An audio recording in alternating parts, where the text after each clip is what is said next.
So let's just turn to a couple of questions. So Nadine asks, where have you seen investments in data actually slow down decision making? That's a good one. It is, and I'll jump in on this one, Mohan. I think in the early days, it's if you've not got everybody on board, and I think as I said earlier, if you haven't got the simplicity where people get it, it's going to slow you down. Uh, And I've had it, in a couple of companies with the commercial team. Is you've asked for help, you need investment in money and in time, and it just hasn't come. And then mm, you've gone back, and then suddenly you realize, hey, my receivables are hurting here, my working capital's hurting. And I think with that is communication, is getting it simpler has slowed it down. And I think now as you look at what technology can do, there's various platforms on your ERP system like an MDG, a master data governance that yeah, you can put on. That helps. That helps you cleanse the data. It gives you much better credibility with the data. And we all know what it's like with the CFOs trying to get investment dollars. So that can slow you down a little. yeah. Any points on that, man? Yes, I would just say that in terms of one has to be careful when you invest into a master data governance program that you don't want it to be bureaucratic. To Steve's point, it's all about simplicity. You can easily turn it into a cottage industry Yeah, of compliance and rigor and guardrails where you're meeting all the compliance factors, but if this was the circulatory system, you want that blood flow. And we yeah, do not want to have those. Um, we don't want standardization to get in the way. yeah, What we wanted to do is so we don't have to ask the same question again and again every quarter. yeah. And we trust this data. Thank you. And there was one other question, and if anyone's got anything else, I'll come to it. Otherwise, we'll just ask this one. Are there areas from Kip? Are there areas where GBS should not invest in data and I guess also in capabilities going forward because it would duplicate existing capabilities or dilute GBS's distinct value?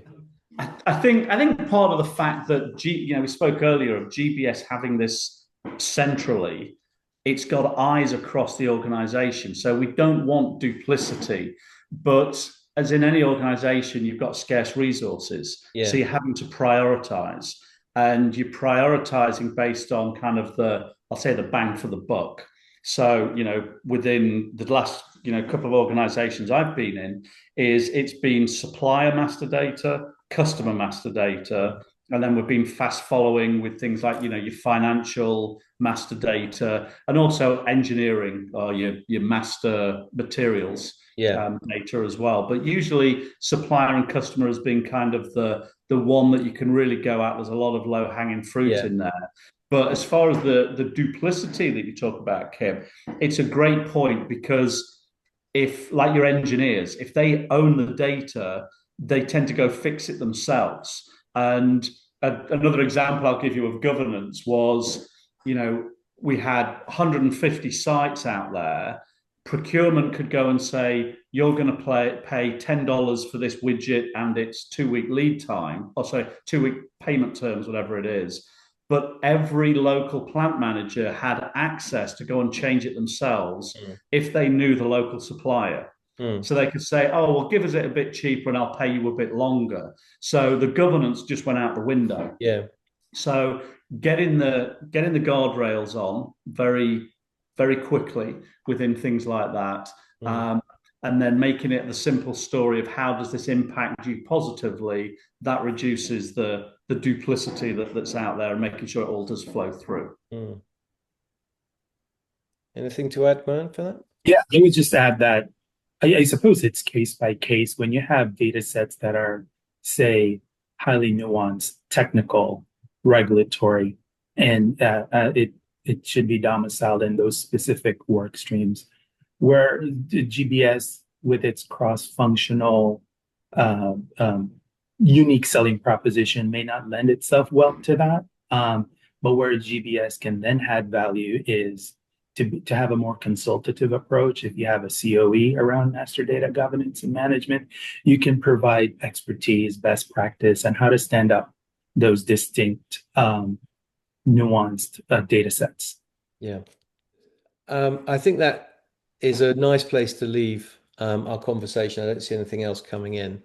I really want to say thank you to both of you for spending time with us. And for anyone watching this, you can see the experience that's on show in this video, and that is also then reflected in the book. You can download the book for free on the Apex site, or you can buy it like I did from Amazon, because I like to have that piece of Old paper school. in my hand. Yeah, it's probably my age.